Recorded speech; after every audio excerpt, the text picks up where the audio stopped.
Hey everyone, what's up? So, welcome back to my channel. But before anything else, mag-time check muna tayo. So, it's already 10 o'clock, past 10 o'clock in the morning. So, today is Sunday of May 10, 2026. And we're currently here at the Philippine Eagle Center. So, this is like a park located in Davao City. So, we will going to witness later some of the eagles here in the area.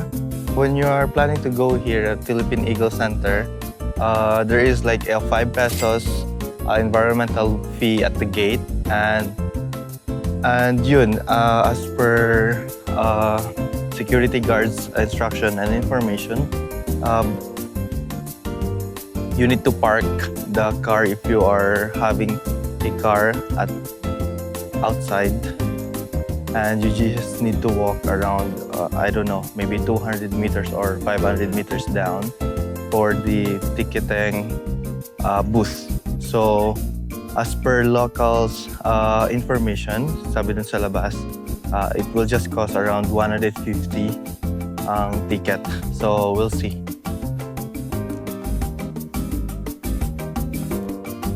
So, this is the Philippine Eagle Center.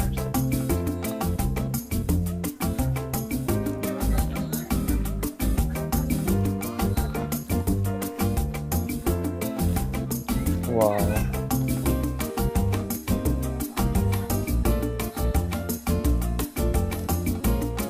Namin, no?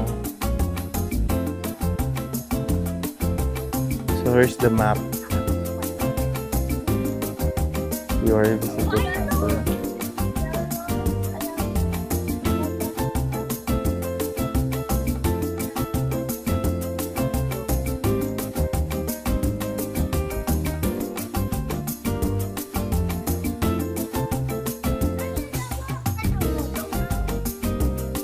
"39 years of conservation mission." Wow. So this is from 1987 to 1983.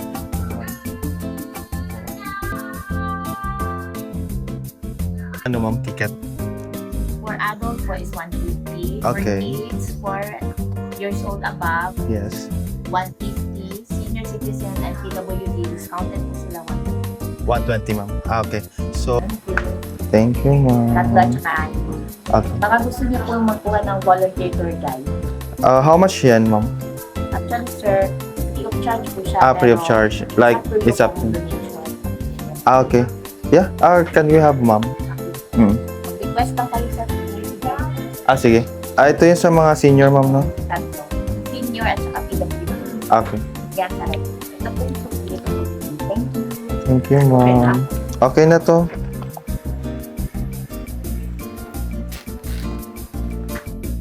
So guys, we've got the tickets. So there are different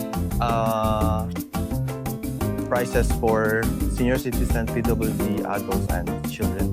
Hello sir, good morning. 9 po kami. Sir, asa ka requested ka ng tour guide daw? Okay. Good morning.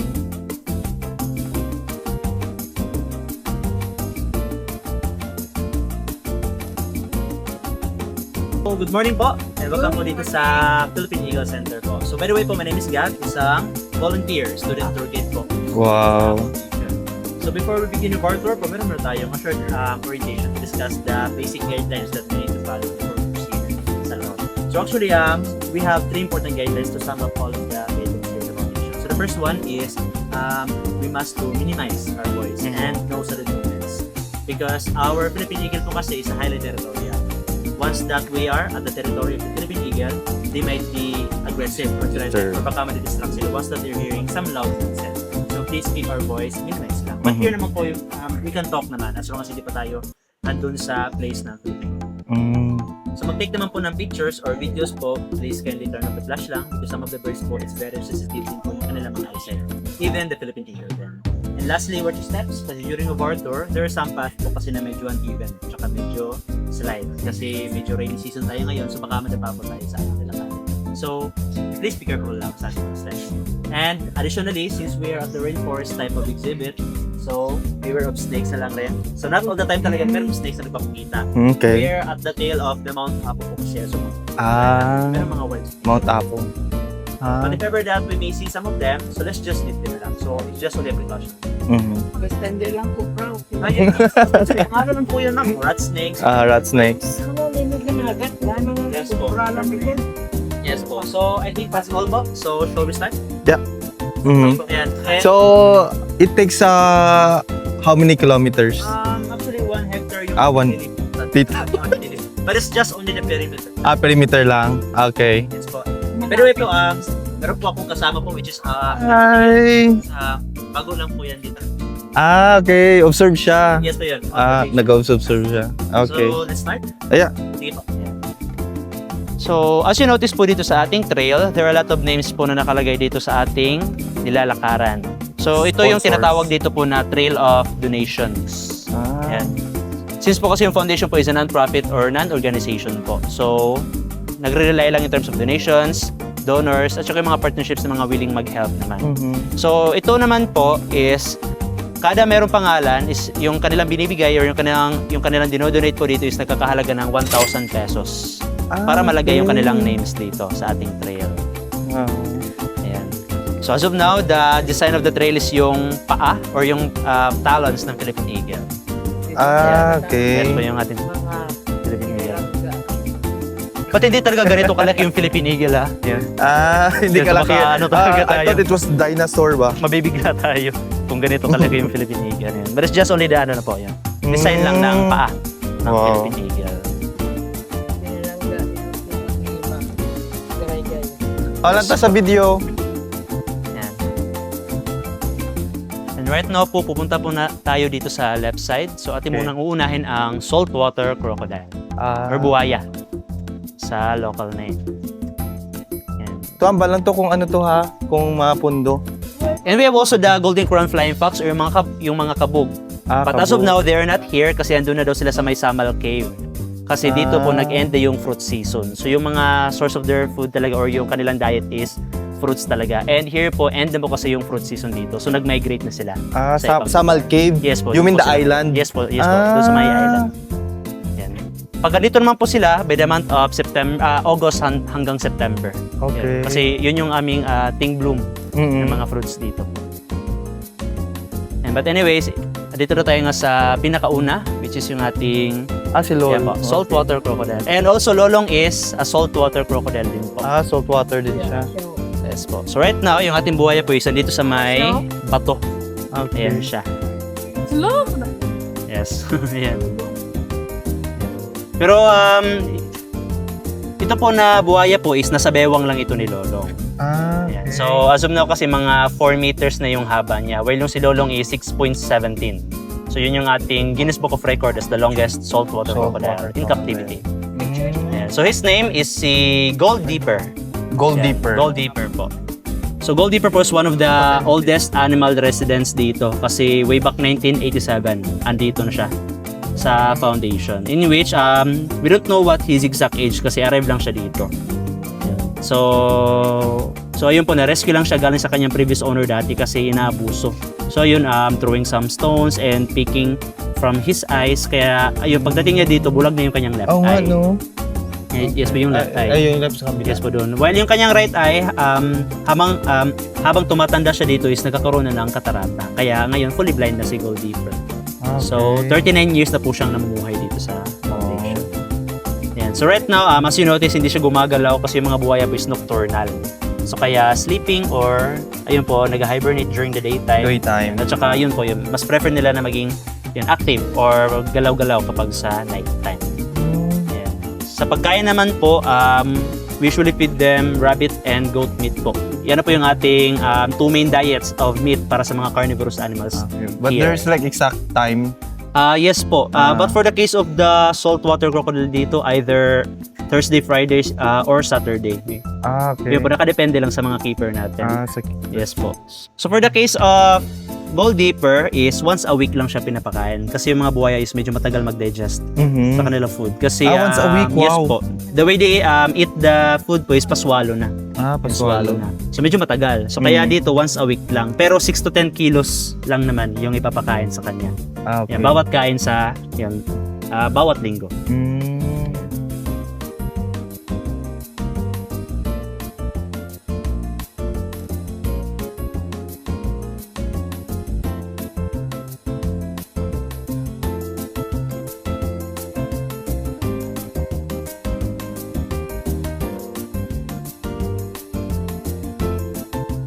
Meron tayong bayawak. Or sa Bisaya naman, halo. Yan, or hao. Halo. Yan, sa Dua. Bisaya. Yes po, so we have a pair dito. So as you notice, meron silang pagka-yellowish skin. So kaya tinawag silang yellow-headed water monitor lizard. Ayan. So we have a pair here, dito sa kanilang kulungan. So kung sino yung mas malaki sa kanila, yan yung babae. So ito yung babae po. Yan, nasa taas. Tsaka ito yung lalaki. So times 2 pa para makuha niya yung size ng babae. Ayan. So of course, they are talaga venomous kapag makagat nila tayo. Kasi mga scavenger hunters kasi itong mga bayawak. Kahit yung mga bulok na hayop or yung mga patayang hayop, kinakain kasi nila sa wild. So ayun po, naka-intact na sa kanilang ngipin yung mga something like bacteria na kanilang dala-dala. So kaya they are talaga venomous. Yan. And this kind of species of bayawak po, sa Mindanao lang siya makikita. Ayan. Ayan. So this is Vigo. Ayan, Vigo. V-I-G-O. Vigo. So si Vigo po is lalaki na Philippine Eagle. So nahatch siya dati way back March 7, 2010. So right now, 16 years old na si Vigo. And siya po yung napili as the model of our 1,000 peso bill. So ito yung kanyang iconic face na nilagay dito sa ating pera.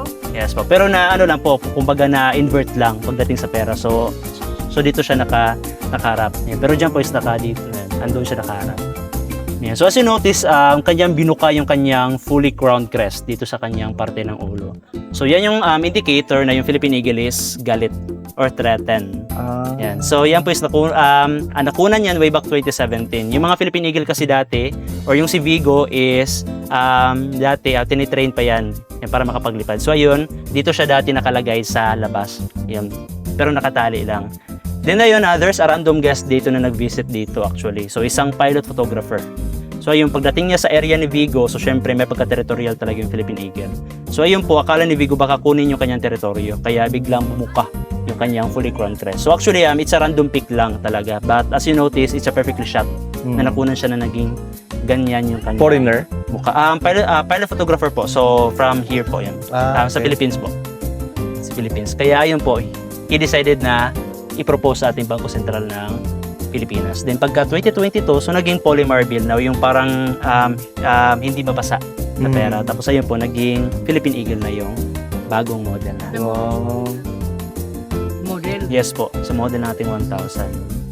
Yan. So right now po, Vigo po ngayon is, ayun po, a semen donor po siya ngayon. Na nagbibigay ng semen para sa participation ng Cooperative Artificial Insemination. So dati, siya rin is successfully hatched ng Cooperative Artificial Insemination din. Then ngayon, naging semen donor na siya ngayon para magpaparami tayo ng mga eggs for our Philippine Eagle. Yan. But for the eggs, hindi sila kagaya ng mga manok kasi na multiples of eggs yung maproduce. For the Philippine Eagle is 1 egg at a time. So ganyan kahirap magparami. 1 egg in 2 years. Yes po. 1 egg in 2 years, yun yung ating natural pair or mag-asawang Philippine Eagle. Ganun sila mag-build ng kanilang family. Kumbaga, they are well-disciplined in terms of family planning. Na may planning. So, kaya 2 years equals 1 egg kasi aalagaan pa yung chick for the rest of the 2 years kasi. And after that, yung chick na yun, so magiging adult size na kasi. So, ayun, magiging independent na siya by its own. So, siya po ay lilipad na. Kanya nang iiwan yung kanyang mother and father. Yan. So, ayun, ito yun. Kaya 2 years equals 1 egg. Pero by the use of Cooperative Artificial Insemination, we don't need na ipag-pair yung Philippine Eagles. Kumbaga, mag-collect lang tayo ng semen sa lalaki, inject sa mga babae. So, we can get 2 eggs in 1 year para sa isang female na Philippine Eagle. Starting with Pag-asa. So, if you remember Pag-asa, so si Pag-asa yung first ever hatch ng Cooperative Artificial Insemination. Kaya Pag-asa daw. Kasi meron pa Natural palang death Pag-asa. ba si Pag-asa? Pa? Di ba dili natural death si Pag-asa? Si Pag-asa po is namatay due to the aspergillosis, something like fungal infection. Fungal. Fungal infection. Si Rizal, So for the next one naman, we have a female Philippine Eagle. So ang pangalan niya is si LDI.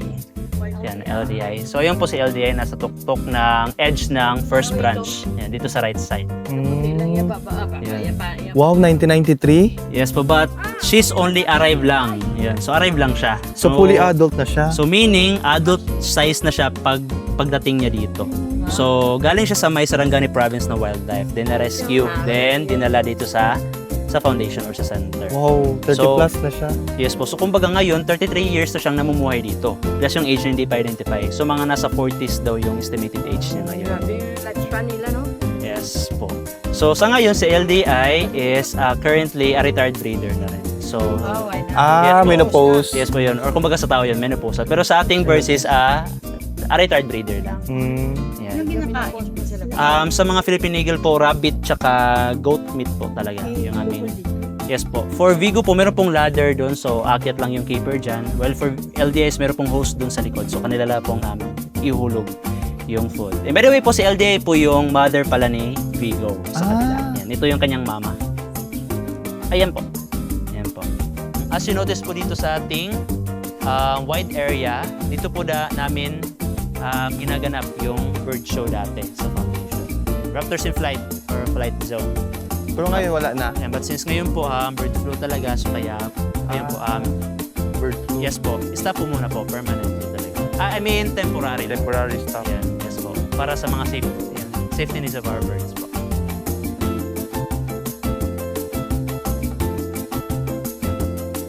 So right now, we are here in the Raptor Road kasi meron tayong makikita dito ng mga up-close look na mga birds din. Dito sa center.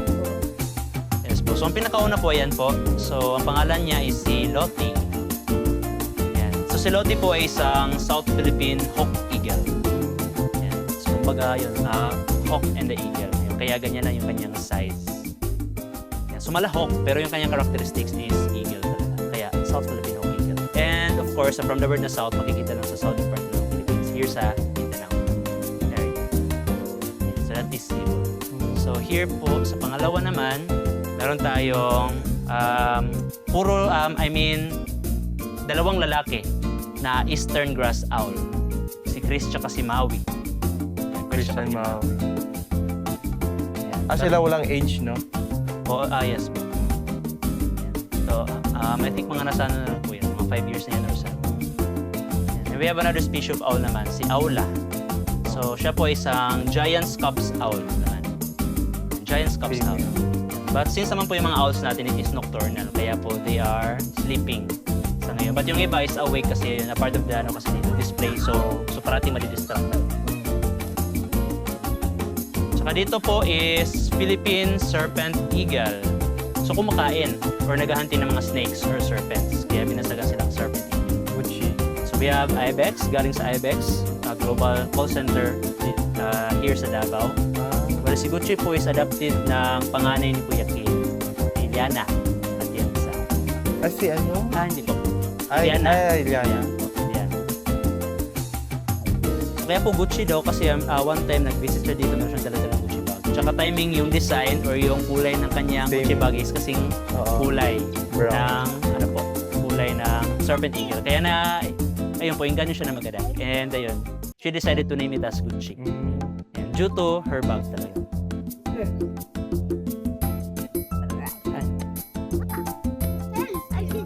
At saka ito naman po si Lottie, isang South Philippine Hawk Eagle din. So as you notice sa kanyang ulo, meron siyang feather head crest or parang antena, kumbaga. Ayan. So pag tatayo na yan yung sign na parang na-threaten na rin siya. Or kumbaga meron siyang nasa-sense na danger. Or alert, or alerto, kumbaga. Yan, kaya tumataas yan. Pag baba naman, so yun, kalma lang siya. Unlike sa mga Philippine Eagle, pag magalit, so parang leon. Kasi cover kasi yung ulo niya. And then another Philippine Serpent Eagle naman. Yes po. So kakabalik lang nitong mga birds dito po sa kulungan kasi kaka-renovate lang ito po yan. So bagong pintura. Yan, kaya... Yan, si Boysen naman po dito. Yan, pintura talaga Boysen. One of the din po si Boysen dito, adapter ng Philippine Eagle. Oo, yung logo, di ba? Yes po. Yan. Yung pangalan ng kanilang inadapt na Philippine Eagle po si Pinpin. Buhay pa. Yes, mabuhay pa rin si Pinpin. Buhay pa si Pinpin. Pinpin is kapatid ni Bigo. Yan. One of the siblings ng Bigo. Asan na siya? Pinpin is naka-separate po. Hindi natin siya makita ngayon dito po. Either nasa taas or nasa breeding area sa Florida. Okay. Yun yung isa nasa tuktok naman. So dalawa. Yan, dalawang Philippine Eagle. So napapansin nyo na hindi na sila nag-aaway para sa Kasi territory. partner na sila. So meaning, these are now officially mag-asawa na, Philippine Eagle. So ito yung natural pair na. Natural Philippine Eagle. Yes po. So para malaman natin kung sino yung babae at lalaki. So kung sino yung mas malaki sa kanila, yan yung babae. So yung nasa tuktok yung babae. Tsaka andun sa nest yung lalaki.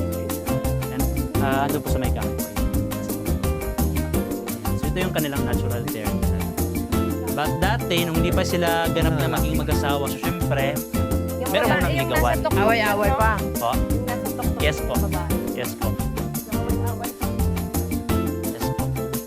Meron munang ligawan na nagaganap dati sa Philippine Eagle bago pa maging mag-asawa. So yung process niyan is, first, they put these two inside in this cage or sa ating aviary. So since dati hindi pa sila gaano magkakakilala, so baka mag-aaway. And to avoid that, meron tayong partition dyan sa gitna. Or wall or barrier between the two of them para hindi sila mag-aaway. So ayun, mag-start na yung kanilang ligawan stage pero napakatagal. Umabot kasi ng 2 taon ang ligawan ng Ay, wow. Eagle. So it's a very standard courtship talaga. Ang last birthday. Yes po. Yan. Yes. Yes po, ang nagsusustain sa kanya si Shen. Yan. So ayun po, in 2 years po, so yung lalaki yung magdidiskarte. So habang siya ay naniligaw, nagbibigay siya ng nesting materials. Yan. Just like mga woods, twigs, branches, or leaves, even food din. Kumbaga para makit niya yung babae. And if the female accepted it, so it is a good sign that they are compatible sa isa't isa.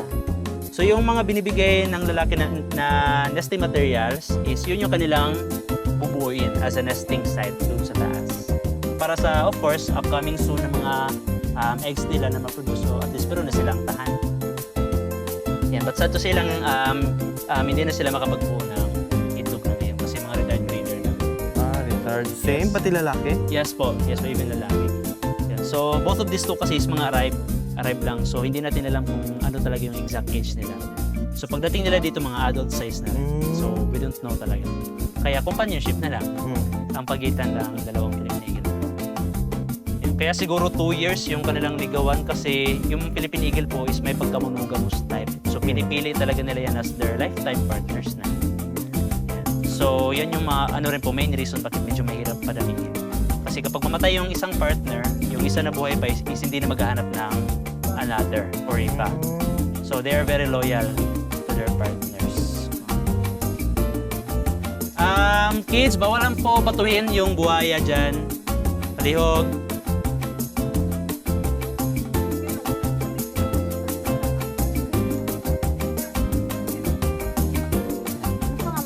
Yan po is another po, South Philippine Hawk Eagle din yan. So yung bago po is yun po yung isa nyo nasa taas. I mean, doon sa dulo. Yan yung white-bellied sea eagle. Yung mga eagle na nasa mga dagat natin makikita. So mostly isda yung kanilang kinakain. Yes. Yes po, meron din buhaya din po. Kung gusto mo ng rectangles, yan yung mga iba't ibang birds dito natin nakikita except lang sa Philippine Eagle. So nakakahalaga yan ng 25,000 pesos bawat taon. Bawat isa sa kanila. Okay. Well, kung sa bigger squares naman, yan yung Philippine Eagle only. So nagkakahalaga ng 300,000 pesos Wow. a year bawat isa. Kaya some of them, yes po, corporations talaga yung companies. Yan. Ng Philippine. Yung Philippine Monkey. Oo, Dati. siya nagpangalan? So yun yung ating old name kasi first discovered the Philippine Eagle is ayun, nakita nilang kumain ng monkey. Akala nila monkey lang yung kinakain ng eagle. Pero pagka late 1980s, nag-conduct siya ng research. Then he proved na 2% lang pala sa diet ng Philippine Eagle is unggoy. Okay. Tsaka yung rest, yung mga the rest na 98% na yun is yung mga iba't ibang hayop sa wild. Kaya yun po, napalitan niya yung bagong name nito. So kaya Philippine Eagle na sa ngayon. Yung ating bagong pangalan. Monkey eating eagles talaga. Yes po. And speaking of monkeys, ayan po. Yes po, open po talaga ito po. So nakadepende lang sa kanila po kung tatakas sila or hindi. Yan, kasi marunong kasi silang lumangoy dito sa kanilang tubig. Then, Monkey, amo, mongko. But since po kasi nakapag-settle na sila dito ng as a grupo o kumbaga as a tribe. So meron na silang rules po na nakapalibot na dito. Kasi meron silang leader, ayun yung leader nila or alpha. Yan. Yes po. Yes po, yan. Alpha yung yung tawag sa kanilang leader. So kapag merong tumakas, kanilang kikilalanin as outcast monkey na. Kasi nag-betray ka sa kanilang grupo. Bakit ka tumakas? So kumbaga, tanggal ka na sa kanilang grupo, so bawal ka na bumalik dito na.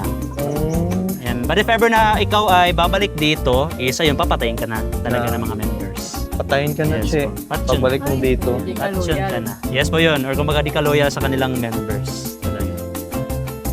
Kaya yun na talaga yung life ng mga monkeys. So yung mga diet nila dito is mga omnivorous or omnivores. So gulay, prutas, at saka yung isda dito. Ayan, dito sa kanilang. At saka once na ikaw ay isang alpha, syempre meron kang advantage dito. So ikaw yung pinakagwapo. So lahat ng babae sa kanya na yan. Yes po. So ayun, meaning po most of the babies here ay galing talaga sa alpha lahat. Natuliya lubot, oh. Ayan yung itlog niya. Kita na gid niya yung Yan. alpa. Natuliya alpha, oh. Ayan, nag-flex ng kanyang itlog.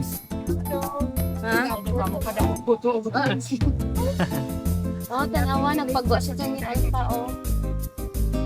Ayan. Pero sooner, if yung alpha is medyo matanda na, so meron pong magcha-challenge sa kanya, napapalit. So, muna siyang alpha Ayan, yes po, karon. yes po sa karon. Tapos sooner, medyo matanda na yan, so merong magcha-challenge sa kanya na kumbaga mag-aaway or duel para makipagtalo sa pagiging alpha. So merong isang challenger niyan. For example, meron pong, I mean for example, ito yung matatalo. So kailangan niyang tumakas sa dito kasi nag-end na yung kanyang pagiging leader or alpha. Tsaka yung nag-challenge sa kanya in which yun yung nanalo, so yun yung magiging bagong leader na dito. Yan. Or parang yung sa movie ng Planet of the Apes, yun yung same situation na rin sa real life nila. Yan. So kumbaga, yun ito si Cesar sa ngayon. So, asan yung babae, sir? Yung mga babae yung medyo ano po, may pagka ano po, balhibo yan dito sa kanyang side na kanyang mukha. Yan. Sa ngayon is hindi natin makita pa. So ayun po, ayun yung babae. So everyday pinapakain to? Yes po, twice a day sila Twice a pinapakain. day. I think later on pa, tapos mamaya namang hapon sila papakain. May mga isda man. Yes po, so they know how to catch fish. So yung mga kanilang unfinished food is kanilang yung kukunin tapos ilalagay lang sa tubig. Kumbaga bait sa mga isda. And if the Okay. fish comes out, so yun, pwede na nilang kunin yung isda. Yan. Tapos marunong na silang maghugas din ng kanilang pagkain. So kanilang, ayun, i-dip lang doon sa tubig, tsaka yun, pwede na nilang kainin. Yan. I think siguro mahilig kasi sila sa medyo mabasa or yung moist na pagkain. Kaya yung kanilang binabasa. Yan. Tapos dati, nung ano pa dito, fruit season dito, maraming durian. So even durian, pinapakain namin sa kanila. Yung durian.